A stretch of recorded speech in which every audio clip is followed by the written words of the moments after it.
Welcome to Makers International, a podcast of makers, connecting with makers from all around the world.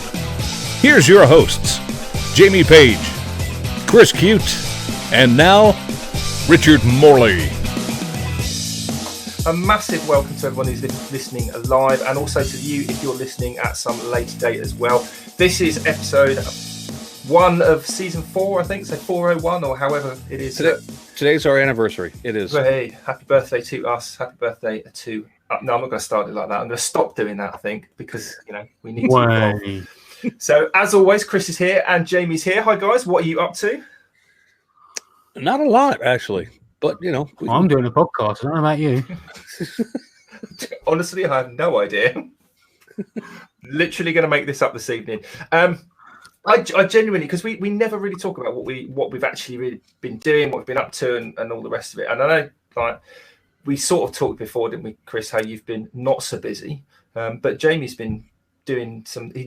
What was that? What you were doing with the pen earlier, Jamie? Oh, I put playing with my nuts. Oh, he found his nutty pen. My nutty pen. So a while ago, I made a video on making a pen out of just hex nuts by just epoxying them together, and I ended up losing it, and I have to find it again. So I was just polishing the old nuts off. So, did you ever it's ask almost question? as good as laying out. It's almost as good as laying out the Queen. Chris, you must have had this in your years of radio broadcast. You ask the question, and as soon as the question leaves your lips, you're like, why? Why did I ask that question? Yeah, I've been there. Oh, so many times. And that's another whole episode by itself. So let's move on. Because we should do that episode someday, because I could tell you some stories. Anyway, we'll have to put an R rating in front of that one broadcast, but So what have you been up to? Well, nothing today, but there was this one time on radio. Or at Bandcamp, where things didn't go so well. Yeah. Anyway, So what have you been up to recently, Chris? Because you've kind of been quiet throughout the week. Normally we'd like chat throughout the week, but you've sort of been a bit quiet. And if you're anything like me, that's because you're busy doing stuff. Well, no, unfortunately it's not. And people probably have wondered when was Chris's last video? It was probably about 4 months ago, and there's a reason for that. It's not something I really wanted to make public, but I mean, since we're going to talk about it today, okay, I will. I recently, within the past 4 months, which was when I stopped making videos, I really hurt my back really bad. And I haven't been able to stand up for a lengthy period of time. And I'm waiting for that to heal, and then I'll get back into the swing of things. I don't want anybody's pity. I don't care. I mean, I'll get over it, okay? I mean, I'll be fine, but it's just taking time, and I can't get out in my shop and do what I want to do because I can sit here, but if I stand up and have to do this, I got a problem. So that's the issue. So other than that, that's why I haven't been on YouTube lately. Anyway, Jamie, just put your back problems behind you, Chris. Yeah, I'm really glad. I'm glad that you kind of stood up and said, it happens. You don't want any pity or anything, because we're not going to give you any pity. So that's fortunate. Well, that's fine. I don't want any. But I genuinely, if anyone else, then I get a bad back because I'm tall and skinny, and they've got nothing holding myself together, and I'm battered as well. I totally sympathise with you because bad backs are just the worst. And they take ages to heal as well. So I've been sitting out waiting for it to heal. But Jamie has been up to some stuff because I've seen Jamie put out some videos lately. I have been putting out videos. I've been trying to put them out weekly. I'm slowly growing. I'm slowly growing my channel as quick as I can. But this past week I thought, you know what, I'm going to put out an extra video. Just why not? So I did that, and that was the tulip wood bowl. Yeah, it's not. What was that? Sorry, that was the tulip wood bowl, was it? I think. Yes, that was the tulip wood bowl, yes, wasn't right, it? Yeah. Do you put your videos out like when you can? I mean, I know you release them fairly regularly, but do you? No. So what it is I obviously use the thing that you can. I think it's a plugin that you can download with Windows called vidIQ. Well, I actually purchased a thing that vidIQ offers, which is I think it's like £10 a month, and it actually tells you when the best time of the month, or best time of the day, or the week, whatever it is, to release the video. And through the year, obviously, so for argument's sake, people are getting in early and watching YouTube around the world at different times because of the winter, for example. So you want to put your video out at this time of the month. Well, I used to release my videos on a Thursday at 8 o'clock at night. Well, all of a sudden, my YouTube channel or vidIQ channel, I said, right, now you want to release the video at 2 o'clock in the morning, UK time, because that's when, because most of my audience is stateside. Your most of your views are gonna, your video is gonna peak at this time. So my video will peak at 2 o'clock in the morning, right, our time. So I can obviously schedule it, but as I'm awake at that time in the morning anyway, I've been premiering my videos and just kind of been having a bit of fun with the audience at the same time. That's awesome. Okay. You know? That's genuinely interesting, because I always put mine out at a time when I think, because I'm too tight to pay for like these monthly subscription things and all the rest of it. But I was like, no one's going to be watching it at 2 o'clock in the morning because we're all in bed. I'm in bed, so therefore the rest of the world is as well. But actually, yeah, if your audience is in the States predominantly, then that doesn't work. Yeah. And obviously it changes throughout the seasons as well. You know, it's obviously in the summertime that they're going to be up earlier. They're going to be, or they're not going to be watching full stop at certain times. You know, so, but you pay your £10 a month on vidIQ and you get your, I mean, it comes with other stuff. I haven't really researched it that much. I'll just pay it. Or maybe that's a stupid thing to do. But you get your times of the best time for it to come out, and you get your keywords that it helps you to put whatever video it is to put into it. And there's some other stuff. They're trying to help you with your SEO, so your search is that's good. Exactly. And, there's nothing wrong with that. That's fine. I mean, that's fine. Yeah. I mean, go ahead. Do you make your videos when you can, rather than? I'm not talking about the schedule or anything like that, but do you actually physically produce the video? Film it, make the bowl, the item, whatever, in fairly regular intervals, or do you kind of squeeze them in when you can, when you're not doing other things, and then? So sometimes I make for argument's sake, the day that I made the bowl for Claire's Crafty Corner, what I was actually doing is I actually made a bowl which hasn't been released yet, but I happened to be texting Claire and talking to Claire just randomly out of the blue that day, and I was like, you know what? I'll make a bowl for Claire. Why not? I'm talking to her at the moment. So I just happened to make a bowl for Claire. And I thought, well, while I'm here, I might as well record it. So I did that and then released that bowl first. So I actually recorded video and edited 2 videos in one day. Right, gotcha. Yeah, so you don't necessarily, because it's very easy when you watch a video. It's like, oh, this week's Jamie's video is this, and then next week I'll be making this. And I know a lot of people do. Yeah. Monday is my design day, Tuesday is my make day, Thursday, you have set days during the week when you do specific things.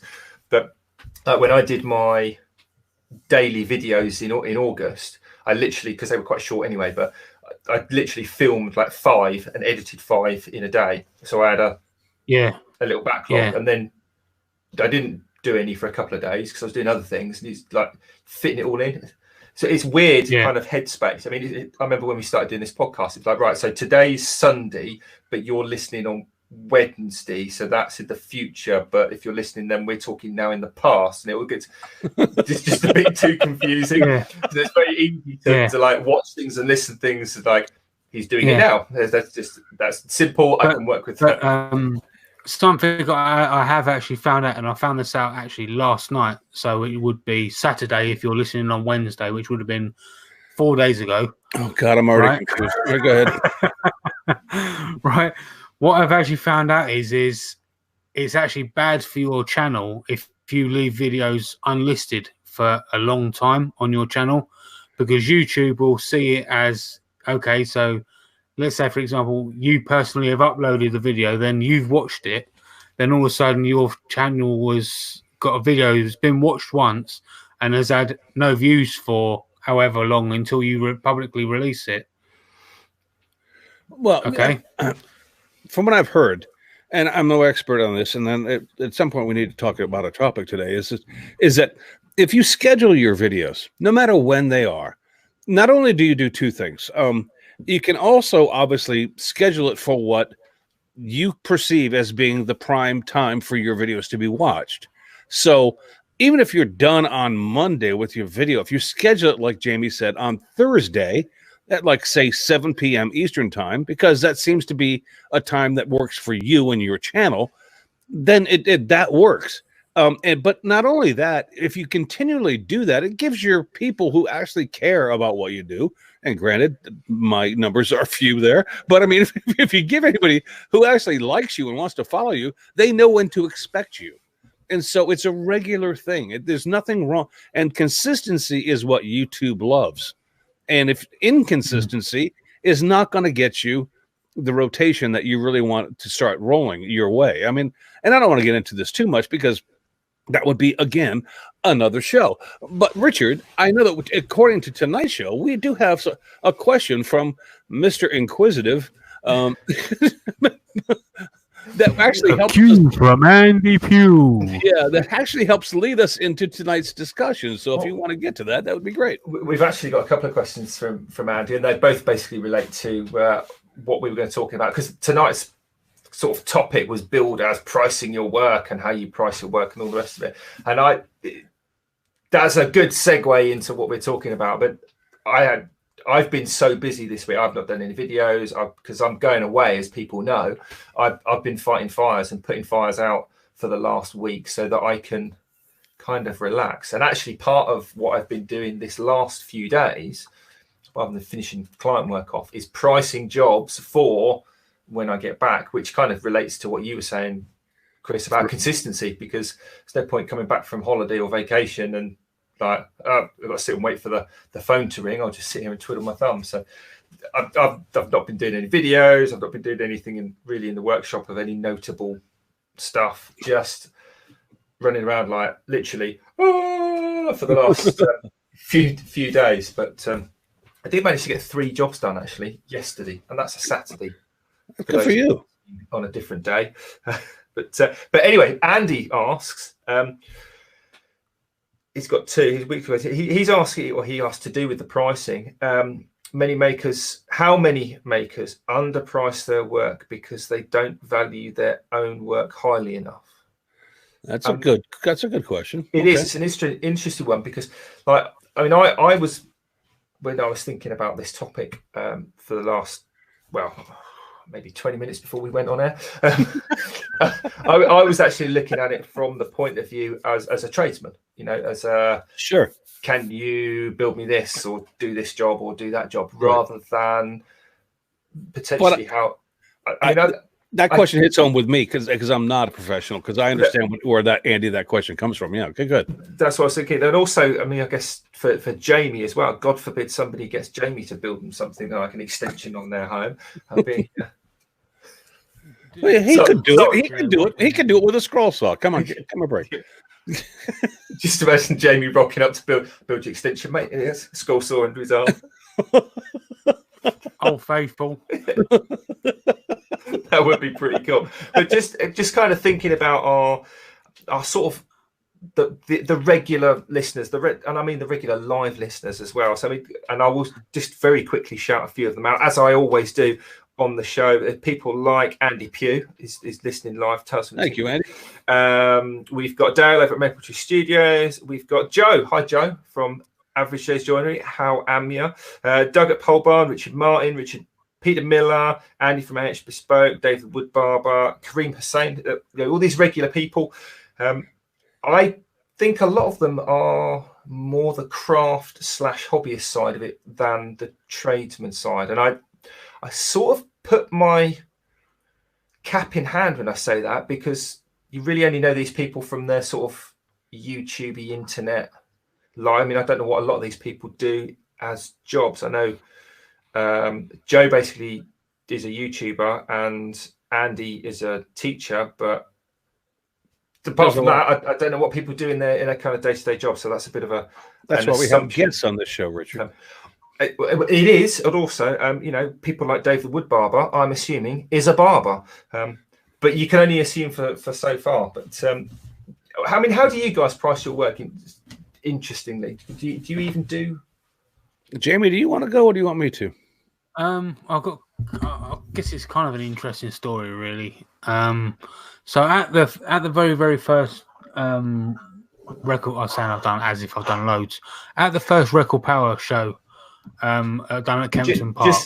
Just to interrupt you there for 1 second, Jamie, I do apologise in advance. When you say an interesting story, do you mean it's actually an interesting story or something that? Yes, and it actually involves a scroll saw, Richard. See, that's why I asked. I just wanted to manage people. Manage expectations. Okay. Yeah, I'm way ahead of you. Way ahead of you. Cheers. It's been 4 years. I saw that one coming a mile off. Go for it, Jamie. Yeah, I know, right? So it was the very first show at Kempton Park with Record Power, and I took along the Tiger that I did, just as like a visual piece as to what the scroll saw can do, which was awesome. By the way, more to the point, what I can do on the scroll saw. The Tiger was awesome, you know. Yeah, and so people were there, and like some random woman out of the blue was like, I want to buy that piece off of you. And she spent the next 10 minutes trying to buy it off of me. And I was like, it's not for sale, blah, blah. And then she's like, I'll give you £20 for it. And I was like, no. And then her top bid was like £50 for this Tiger that took me 30 hours to do. And I was like, 50? Look, for starters, yeah, £50. That's what, $55, $60 maybe? Nope. Tops. And I was like, look, for starters, it's my mum's Tiger, so if I was to sell that, she'd killed me, right? So there's no way I'll be able to sell it, right? For starters, I've got 30 hours in it, so no way. Secondly, so while I was in the middle of arguing with this woman about, no, you're not having it, right, regardless of how much you give me, a guy came over and kind of interrupted the conversation that we was having and says, look, that's worth a hell of a lot more because it's kind of art, right? It's not just a piece of wood that's been cut out, you know. It's art. It's artwork, you know. And that kind of made me think that is work priced more expensive when it's got art in it? Do you know what I mean? It's like, could you, for example, make a table and then, I don't know, for example, put a picture or something like maybe a wooden butterfly in the corner and, I don't know, call it art, and then all of a sudden put an extra $100 on said table. So what you're saying is basically if you're doing something like a portrait, and that is kind of a portrait of a tiger, that can lead into the field of artwork, as opposed to if you make a very beautiful box, which would be considered just, you know, crafting. What you're saying is you're wondering if artwork you can get more for than the box because it's perceived to be at a higher level. Yeah. Is that right? So, okay. so let's say, for argument's sake, that the video I just brought out with the honey pot, for argument's sake. So, Cole Jacobson done a honey pot not so long ago, right? Right. And the honey pot has got wood on it, and the wood looks like it's dripping down and all that sort of stuff. But the honey pot could still be functional, if you like. Right. So would that still be, because the pot is still functional, right? But when the lid is on, would it be classed as art because it looks like an art piece with the lid on? Yeah, it's still a functional piece. It's still just a pot. at the end of the day. You know what? I think it boils down to where you display that and where you're at and where you're trying to show it as to what it gets perceived as. Because it's obvious that if you go to a woodworking show and you put that up there, people are going to go, oh, that was a scroll saw project, and that's nice. But if you take it to a freaking gallery that has a sale on portraits that weekend and you throw it up there, it becomes perceived as artwork. So is there a price difference between the two? And this doesn't really get down to what we want to talk about today, about how to price your work. It's just interesting to know before you even get out there as to how the public, the general public, not the community, the general public is going to view your work. And so I guess that's important. That's an important element. I think essentially what you've set out there, almost unbeknowingly, I mean, this is my opinion, and I'll say this up front to people. I suspect there will be people that disagree fairly strongly with some of the things I'm going to say regarding pricing. But to my mind, what Jamie's talking about and what we've already said, and some of the comments in the live chat, we've sort of laid the foundation, because as you've just said, Chris, it's subjective, and it does, if you, I'm not going to deliberately try and offend anyone. I think it's just going to be inevitable. And I genuinely mean that. No, it's fine. But speak your piece. There's so many things kind of zipping around my head, so I'm just going to kind of like blurt it out. So Jamie's talking about the amount of hours he's got in it, into the work, and the fact that it is art. And you're talking about art galleries having sales on and things like that. And these are all very relevant points to my mind. And when I go about thinking how much I'm going to ask for something, and I don't say charge, I mean ask, because whenever I price something, you're basically saying, I would like you to give me this amount of money, particularly in my line of work. So Chris comes to me and says, he wants a load of fitted wardrobes. I'm going to ask him to pay me a certain amount of money. He's under no obligation to pay me that at that point. But you're going to ask him for that. But that's what I'm going to ask for. That's not to say I charge this much. This is what I'm asking for because of various factors. And one of those is there loads of people around your neck of the woods who make wardrobes fitted for you? And if the answer is no, then suddenly it's because it's basic economics, supply and demand. If there are 20 barber shops in your street and you need a haircut, it's going to be more competitive if you're the only barber for 150 miles. Right. That might sound a bit kind of offish, but no, it's not. It's not really. It's not at all. It's like what we talked about earlier. What in a previous discussion we had about where the trades were going. It's the same point I was making about today. You could have 20 plumbers outside your front door looking for a job, but in 20 years you might only have 3, and the 3 are going to cost you more than the 20 would have. So I totally get what your point is. It's supply and demand, and that's basic economics. Now, to my mind. As a few people have said in the comments, I think Chris, Father of Dragon Tail Turnings, and Joe said pretty much the same thing in terms of the art side. Art is subjective, and it's only really worth what a person's willing to pay. And I bring that back into my world. If someone's only willing to pay X amount for me to hang a door, then either that's what I charge or they don't get a door hung by me. Right. So that's a choice to make. So also, I'm not going to say how I price my work. I'm not going to say, this is I don't have a magic formula per se.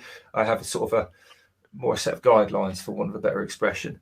And it all depends on so many different factors. And I know a lot. Go on, Chris. So dive in. Well, Richard, I mean, I know considering the differences between what you do and what I do, I was going to hit you with a brick. How I do things and how I perceive would be the best way to do things if I was a professional, because I'm not a professional. I mean, I don't do this to make money. This is a hobby for me. I enjoy doing what I'm doing. I'm not trying to pay a mortgage or keep a roof over my home. And because that becomes an important part of this aspect. I mean, I am basically the guy who works off the friend and family discount. And you've heard that term used several times. My friend and family discount is simply if I have a friend or a family member who says, Chris, I really need you to do this for me, or I'd like you to do this for me. Could you do it? My answer to that is yes, just buy the materials. and then the rest of it is for free because you're a friend or you're part of my family. All I need you to do, because I mean, obviously, I don't work anymore. I'm retired, so my labor doesn't matter to me. Where if I was 30 years ago in my youth, that labor would have a price tag. And the formula and understanding that I've never done this and I've never operated this way, but I've listened to people talk about it. And there's a formula that if I was going to do that, makes the most sense to me. And it's like, and a lot of people have heard this before. It's like, if you take the cost of all the materials you think you're going to need to make a certain project, and I'm talking about glue, screws, everything down the line, and you have a material cost. And let's just say, for example, because it's either a big project or made out of really nice wood or really nice fixtures, whatever the case might be, that project is going to cost you $200. And the time now, because you're doing it, you're going to charge for your time. Let's say you think it's going to take you 16 hours of shop time to finish this project. Now, the question is, what do you think your hourly rate should be? I mean, we'd all love to say, I think I'm worth $100 an hour. But I mean, honestly, are you? But in this case, let's make it simple and say that you think the time is worth $20 an hour. So, okay, you have 16 hours into a project. You times that by $20 per hour. Your labor cost is now $360. Your material cost is now $200. So $560 is a quotable price if you're doing it wholesale. Now, I don't want to say that that's the absolute way to formulate these things, but it makes a lot of sense to me. But only if that $20 an hour keeps the roof over your head and food on your table. Because you have to take into consideration that some things take less time. Some things are a lot easier. Some things you can knock out in 15 minutes. Now, if you can still get the same rate of per hour for your labor at knocking out, turning a pen, as opposed to building a Victorian chest, then by God, do it. I mean, because that's your profit. And you don't want to just skint by. You don't want to take your mortgage, all your money, and then charge your hourly rate that equals that, because that leaves you no room for downtime. You have to increase that to a certain percent in order to allow for the downtime where you won't have that money coming in the door. But if you do what I just said, and you end up with a price of $560 or whatever it was I said, you have to look at that as a wholesale price. Now, if you're really doing this as a business, then you have to price yourself at some point in time on a retail basis. And I've heard estimates on how to price your work as from the number we started with, let's say it was $560, to times that by 1.5 or to times that by 2. So the project that you once thought was $560 wholesale now becomes $1,120 to the general public because you're mass producing these things. And even that is adjustable. But at the bottom line is, it's important to know what your client is going to pay for. And if they're not going to pay $1,160 for that project, then there's no point in even pricing it that way. You have to find a way to do it. And Richard, I see you nodding, so you hear what I'm saying. So talk to me. Yeah, I mean, this whole kind of formula-based pricing structure. Let me interrupt you. Is there a correct way that everybody should be pricing their work? Because that's the bottom line answer here. I mean, I think the correct way, I think the way you should price your work at, and I am talking to the person now listening to me, whoever that is, whatever they do, whether it's craft professional, whatever, I think the way is the way that you are comfortable with. And I mean that comfortable in the way that how you work it out. And if you're comfortable going, it's going to take you 2 hours, I want this much an hour, and the materials are X, then it's that and that together, and that's how much I'm going to charge. And if I get it, great. If you're comfortable doing that, that's how you should charge.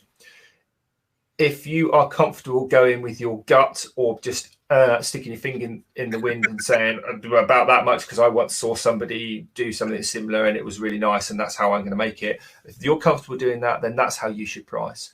But a little caveat in that, you can't just do that and blindly always do that. You have to, I think, adjust. Sometimes I will work it out like that. I don't personally have, in quotation marks, an hourly rate. Right. Yeah? Okay. I price per job, per customer. And that's going to sound, on the face of it, a little bit kind of snooty, I suspect. So let's say, for argument's sake, Chris and Jamie ask me to do exactly the same job. Hang a door. Yeah. Right.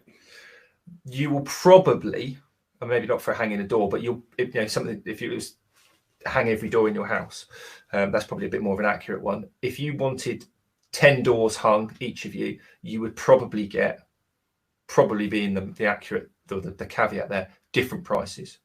Gotcha. Because, Chris lives in a massive mansion that's brand new. It's timber framed, I suspect, because it's in America. So you're going to have a lot more timber. It's probably going to be easier. The linings are probably going to be a bit squarer. The doors are probably going to be slightly different.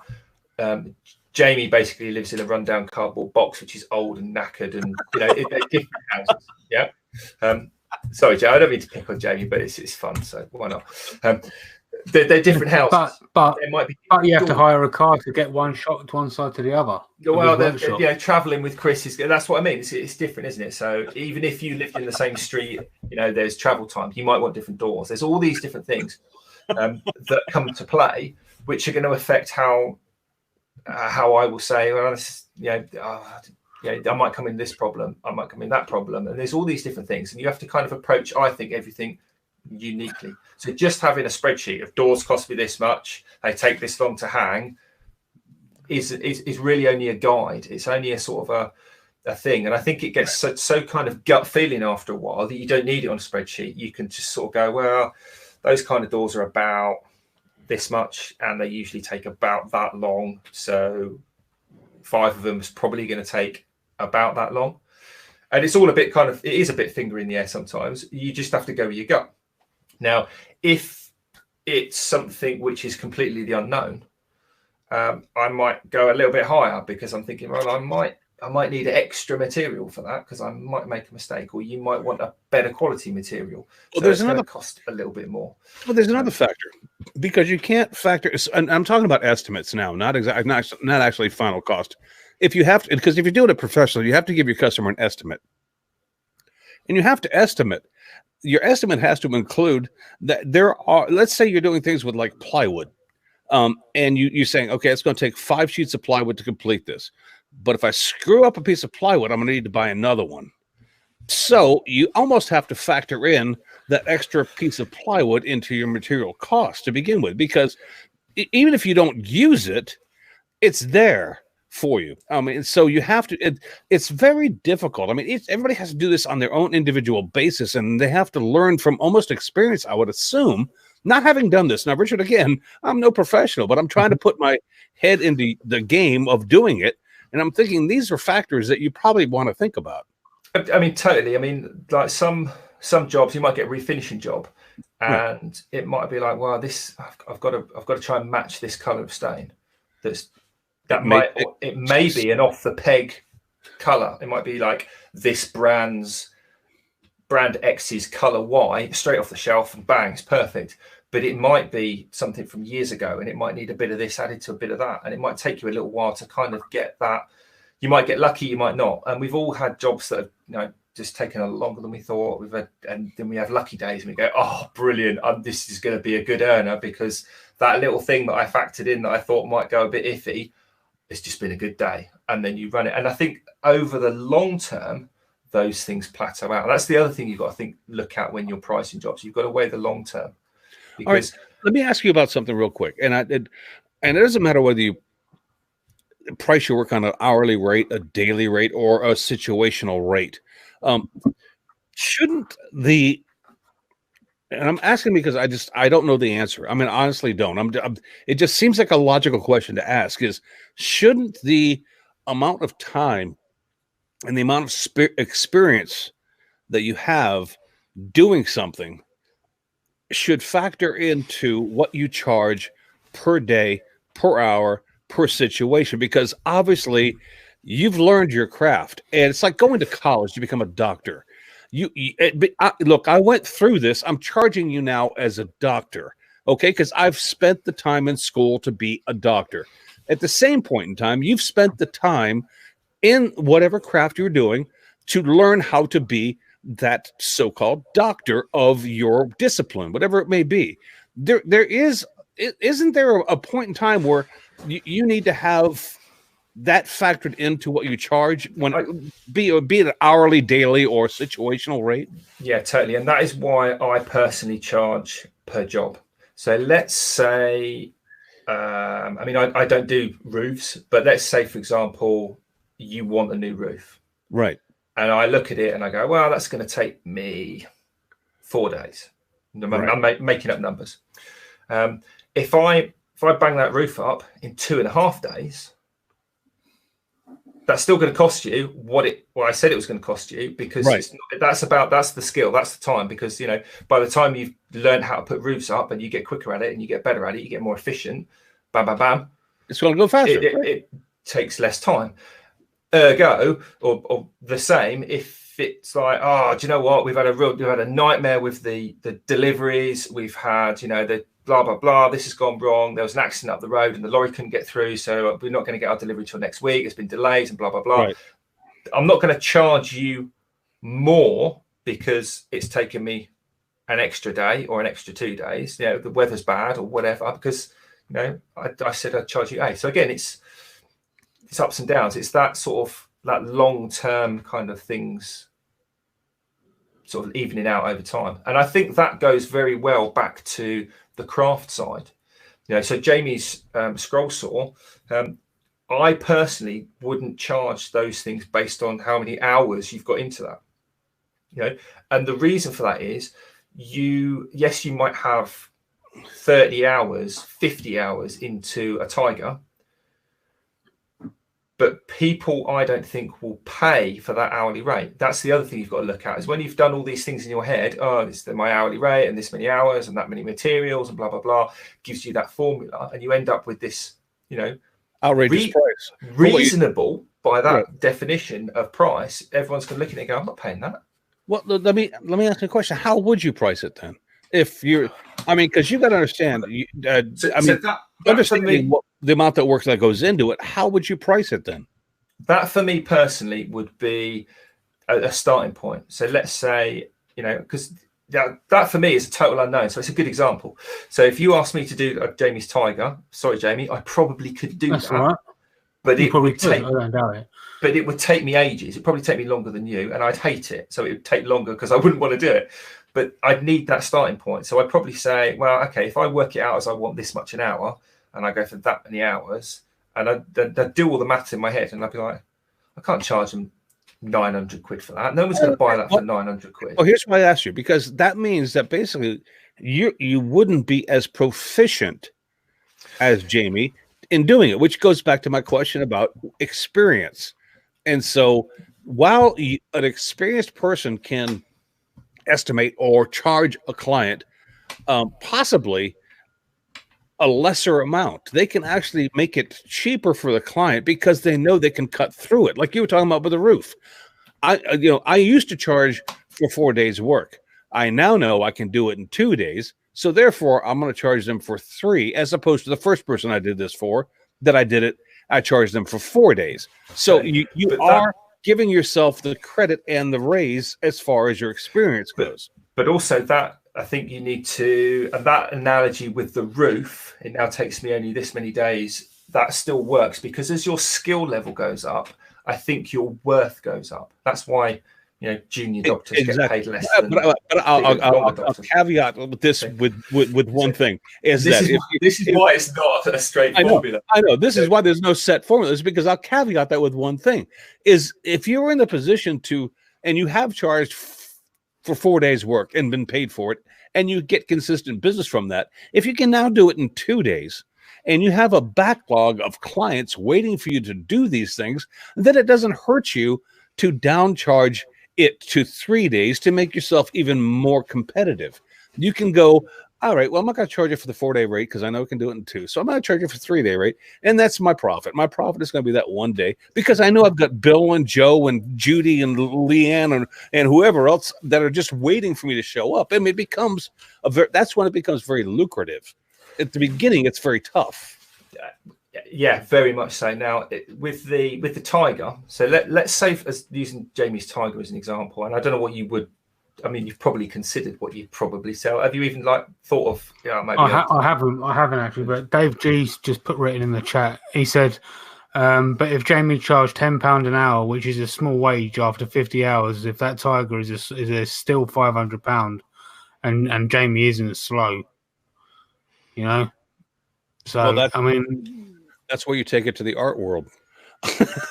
That's the other thing. It's all about setting as well, and I see this a lot in on the social media groups because this gets discussed all the time. How do you price your work and what should I charge for X, Y, and Z? Because nobody's sure because there isn't a firm, and I don't think there will be a firm answer to this. But anyway, go ahead. It's got so many variables. It's almost like it almost is finger in the wind. But so for something like the Tiger, I would put that down as a complete one-off custom because that's not I don't think something that you're going to be churning out lots of, regardless of who you are, whether you're a scroll saw artist or whether you just happen to be somebody who's got a scroll saw and enjoys scrolling. That is probably going to take both people about the same amount of time, I would suspect. So it looks at a job that is, as Chris was saying, do we have lots of stuff coming in? Is this something that you want to do? Because that's going to affect me, how I do things. Yes. But I think that's a bit different to how it might be for a lot of our listeners. Well, let me point something out real quick because if Jamie's Tiger, for instance, what was pointed out where if he had, done it for £10 an hour, which is, obviously a disgrace as an hourly wage, and it came out to be that much, and he would never be able to sell it. But as a professional, when you look at projects like that, if you're going to be a professional and you're looking to make a living, like I said before, roof over your head, food on the table, then there are certain obvious projects that you just don't take on because they are not profitable. You just can't make a living at them, so you don't do them. But as a hobbyist, Jamie could do that, and actually, because he's not worried about making this his living, he could sell that for $400. And whether he was one advantage when it comes, sorry, Chris. So one advantage with the scroll saw is I can cut, say, 2 or 3 of the same thing at once. Right.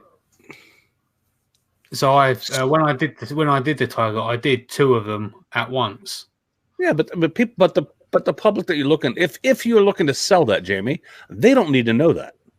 No, they don't. No, that's potentially where you become more profitable for somebody else, because that sort of work, I think, is going to be more. And I'm not putting people down who do craft fairs. Don't get me wrong. I don't want people to jump on that wagon. And the reason I say that is not because I am. It's because I think a lot of people will think that I am, which I'm not.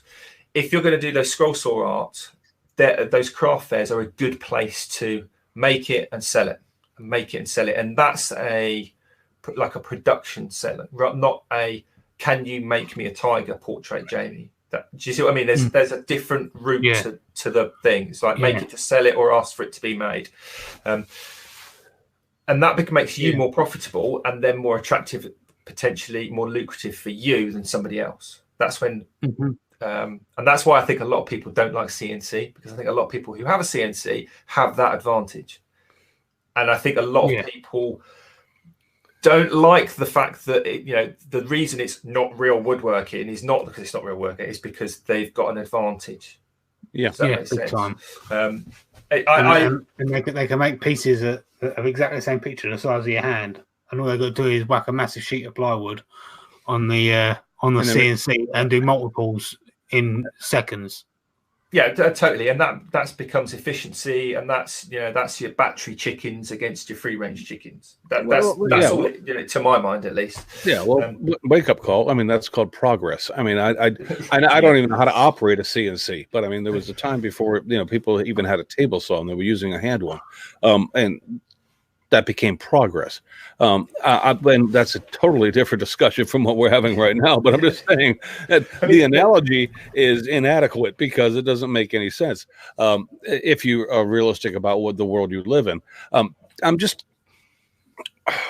There's a few people in the chat who are talking about hourly rates. I won't pick them out because I don't think it needs it, but there's been more than one person that said, I get paid this much at work per hour. People charge that much per hour. If I kind of offered a bit of advice to anyone, and take it for what it's worth, my recommendation would be try not to think about things so much necessarily as an hourly rate. Try and think of it more as a day. A daily rate, because I said the reason I say that is not to make things more expensive because it suddenly becomes 24 and not 1. So one of the analogies was demoing.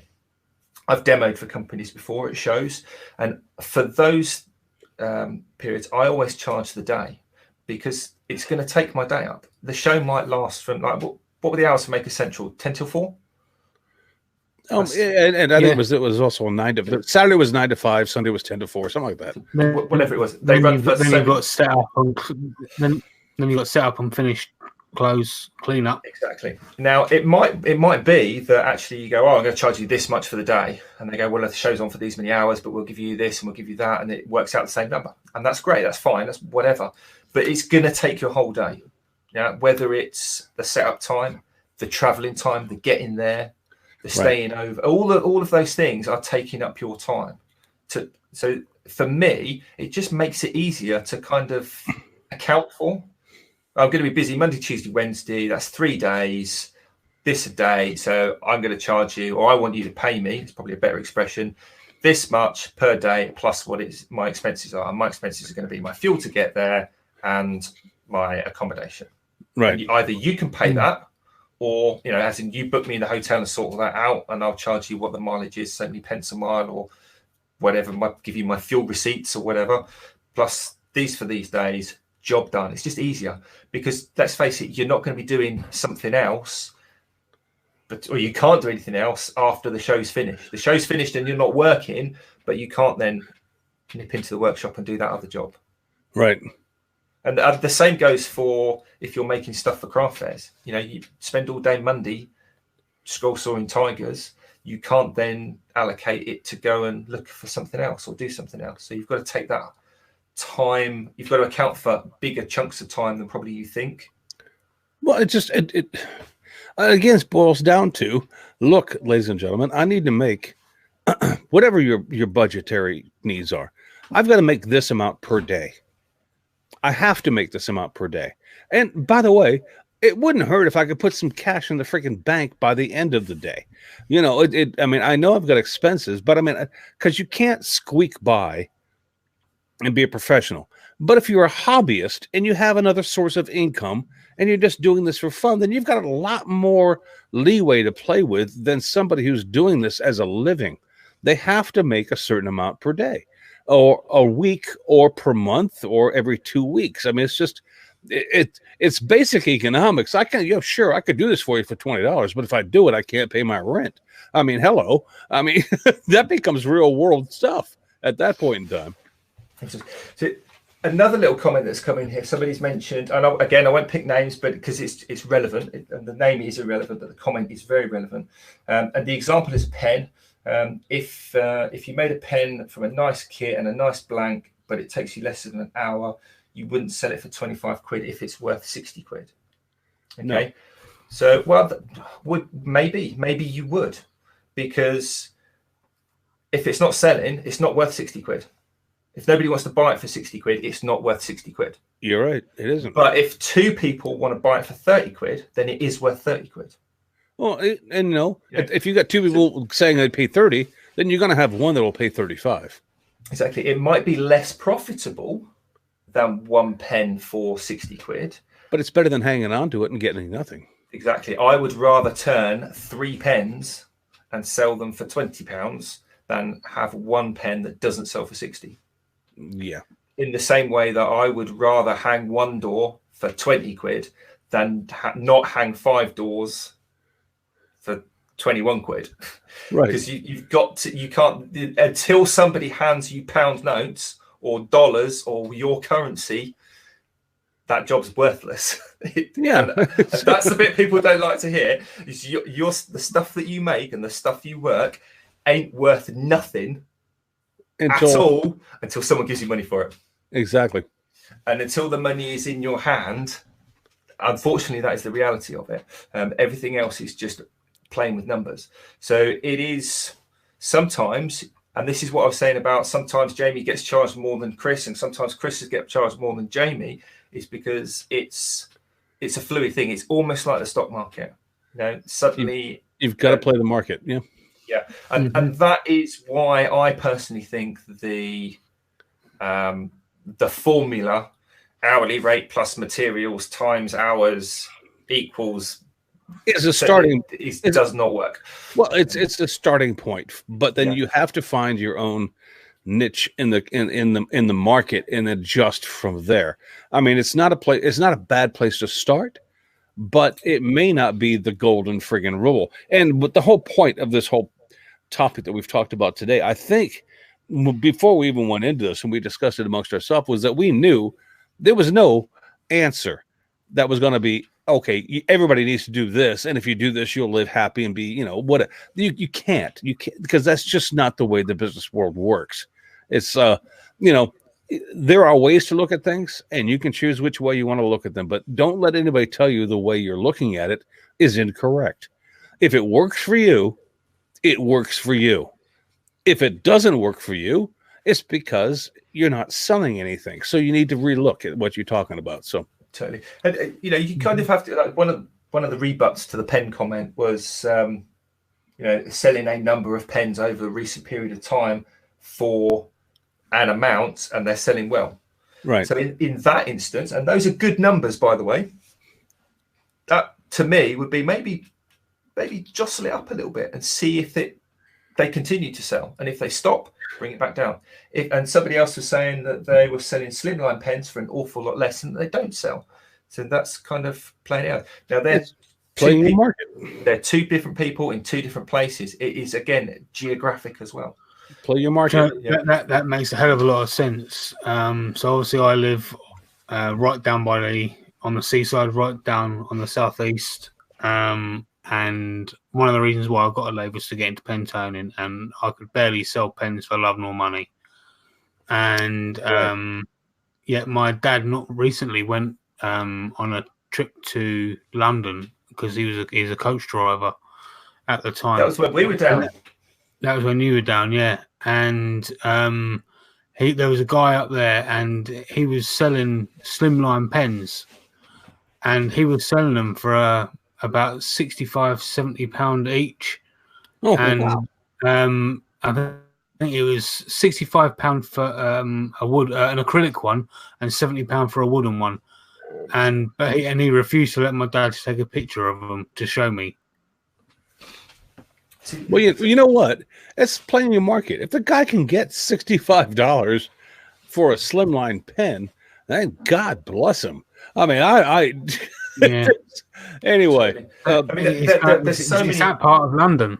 It's that part of London. It's like when you stand here, you can get something that's like the size of this, right, which is a small square box, right, a hand carved piece, and pay £15 for it. Whereas in the States, people will pay $150 for it. Right, it's a marketplace thing, Richard, I mean, can we wrap this up? And my summarization on this whole conversation about as far as pricing your work comes down to sell it for what you believe you can get for it. And if you find that it's not worth your time to make because you can't sell it for what you need to sell it for, then find something else to make. if you can summarize it more than that, then please do. I mean, because we need to get on to Jamie's PAGE here at some point in time. There's to kind of wrap it up. I've already been thinking about wrapping it up because I'm struggling because this is a conversation that go on forever. Okay, go on forever. So somebody in the comments has made a very good point. Value your time, and I 100% agree with that. I totally agree with that. 100%. But don't necessarily. This is the thing I think people confuse with. They think, I'm worth this much an hour. It's like none of us are worth that much an hour. Whatever who we are or what we do, we've got it. Like Chris has already said, and we've already said throughout the show, is the market. When you value your time, it's what Chris just said. It's not you're worth X amount per hour. It is if the things that you're doing are not selling at the price you want to, and they continue to not sell after you've sort of adjusted things to try and get them to sell, whether that's dropping your price or being more efficient or making them cost you less and more profitable. If it's still not selling, don't waste your time flogging a dead horse. Yeah, exactly. Move on to something else. That's what I mean when I say to people, you've got to value your time, because if you're just continually making things that aren't selling, that's not good use of your time. No, because I mean, you're pissing in the wind at that point in time. And excuse me, absolutely. I mean, you really are. I'm going to quote Kat here, I'm not going to say quote. I'm going to paraphrase Kat here. I'm not sure where she heard it from, but this comes from the yarn world, where a king size. The example was a king size blanket, crocheted, like a woolly blanket. Chris, right. I think you've got one on the back of your sofa that I can see. I do. Yep, I do. Squares about, I think, 4 or 5 inches square, and there were, let's say, 160. I think is about the rough. Each square takes however many minutes to make. Times that by 160. That's X amount of hours. Going by the UK minimum wage at the time, and the cost of the raw material product, the yarn, this king size blanket should have cost somewhere in the region of just over £1,000. Yeah, using that. Nobody's going to pay £1,000 for a blanket for their bed. Okay, and this is where the paraphrase comes in. Selling your work is like sex. We are over the watershed, aren't we? In that, if it is for the right person, I will do it for free. But if you're not the right person, ain't no money in the world going to pay for it. Right. Yeah, and that's, I think, how people need to value their time, their worth, and all the rest of it, and hopefully in a sort of a light-hearted way as well. Well, so, that actually it's a great light-hearted look at it, because that's true. Unfortunately, that's true. Anyway, Jamie, you're I was hoping that would bring him into the Maker Quilt. I was just page. about to say that. Well, it will, because we need to open up the doors into Jamie's page. For Jamie's page, it's Richard segued nicely into me talking about the Maker Quilt. So last week we mentioned that we're not doing the t-shirts with regards to the Maker Quilt anymore. What we're actually doing now, or what Kat is actually doing now from Hippie Noodle, is she's teamed up with us, and we're still raising money for the Guide Dogs UK. And what we're doing is you go over to our website now, which is makersinternationalpodcast.com.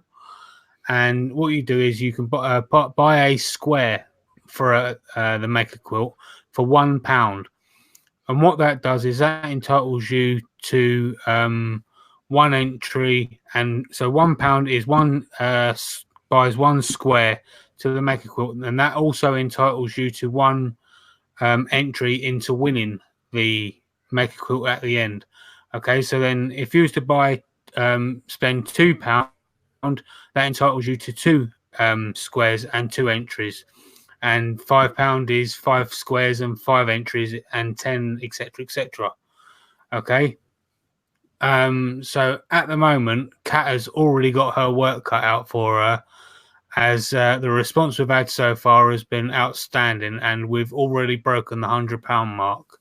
Awesome. Um, So we've already got over 100 squares purchased, which is obviously over 100 entries into the winning quilt. So thanks to everyone at Sporter Square.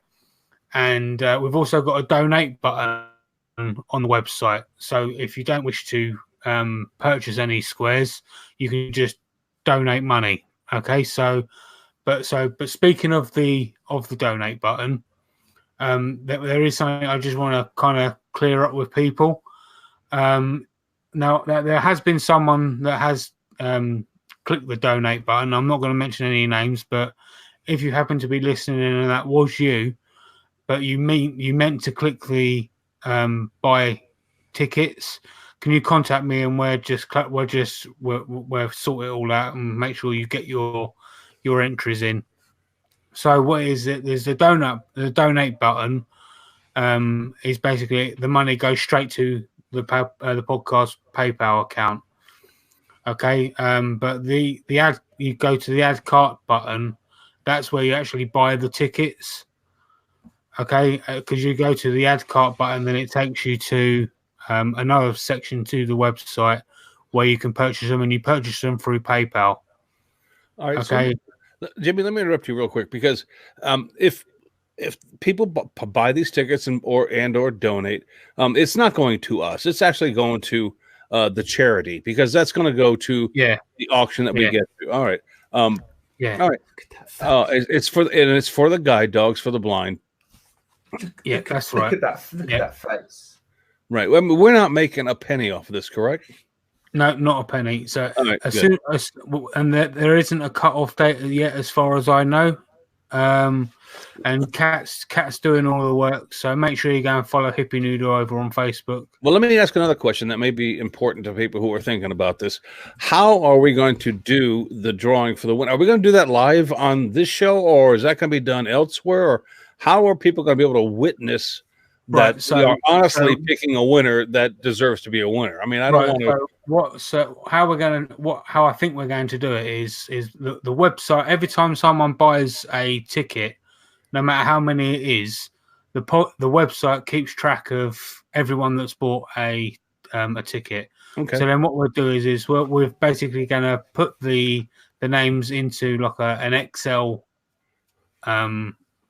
document, if you like, and then each name will have it numbered, and then we'll put a random number generator to 1 to whatever. Okay. However, let's say 1 to 100, even though there's already more than 100 in there. I just didn't want to be accused. That's fine. I just didn't want to be accused of any shenanigans. That's all. I wanted to make sure that people knew that this is totally above and upboard. Okay, cool, awesome. Then we'll get a random number generator, and we'll just go boof. There we go. Awesome. Okay, cool. Sorry. All right. Okay. Got it. Dave Barber wants to know, is Cat doing a live Stitchathon? Yeah, it's going to be simulcasted by Jamie's Scrollathon. Good luck staying awake. Right. So anyway, on to my shout out. My shout out goes to a guy called Billy Burt. Now he done a absolutely incredible segmented turning made from rock maple, sapele, and it had spalted beech, cherry, and it had a walnut feature ring on it. The thing is, it's a bit of a lengthy video, but it's well worth the watch. So yeah, definitely go and check out Billy Burt. Awesome. I've got a shout out this week. It's and I don't think we've given this man enough acknowledgement because he actually does some cool stuff. SK Crafts. Are you guys familiar? Oh yeah, Stephen. Yeah. SK. The YouTube channel is SK Crafts is spelled with a K. He did what I thought was a pretty cool video this week. He showed how he made a tiger pattern resin a platter, and it was anyway. I don't know how to explain it. You need to go look at his video. So it's SK Crafts, and I believe he titled it the new resin trail tiger platter. If you are into resin casting and if you're into kind of cool stuff, because this thing came out awesome. So I mean, give the man some love. If you SK Crafts, give him a look. Awesome. I met Stephen at Maker Central this year. Really nice guy, and he does some amazing stuff. And he's into his Land Rovers as well, so that's another good thing. Just very quickly to reiterate what Jamie was saying about the the guide dogs. They've got some kind of vague figures, and I sort of alluded to this the other week. I've managed to find it. So, what did you say we were up to? We've gone over £100. You said. So, but we've got £100 of people that's bought tickets, but I'm not sure if someone's accidentally donated by mistake and instead of buying tickets. We're looking at about £100. So 10 quid goes towards a cozy snuggle mat for a newborn guide dog puppy. £15 will actually feed a guide dog puppy for nearly 3 weeks. So that's a puppy for about 3 months already. Yeah. And, microchipping costs £7.50. So all these things help the dogs. That kind of puts it into context for people. Somebody who knows where we're trying to go. Yeah, we're trying to help. Absolutely. Fingers with that one. So I don't have a specific shout out for a specific channel or anything like that with the videos, because I've been that busy this week just trying to get a head start and get on with everything that I do. So I will, whilst I'm waffling on, make a vain attempt to shout out a few more of our live listeners that are in here, because people like Dave G Designs, Dale at Maker Quilt Studios, Andy at AH Bespoke. That's what we're sitting on. That's what we're sitting on at the moment. That's only about £130.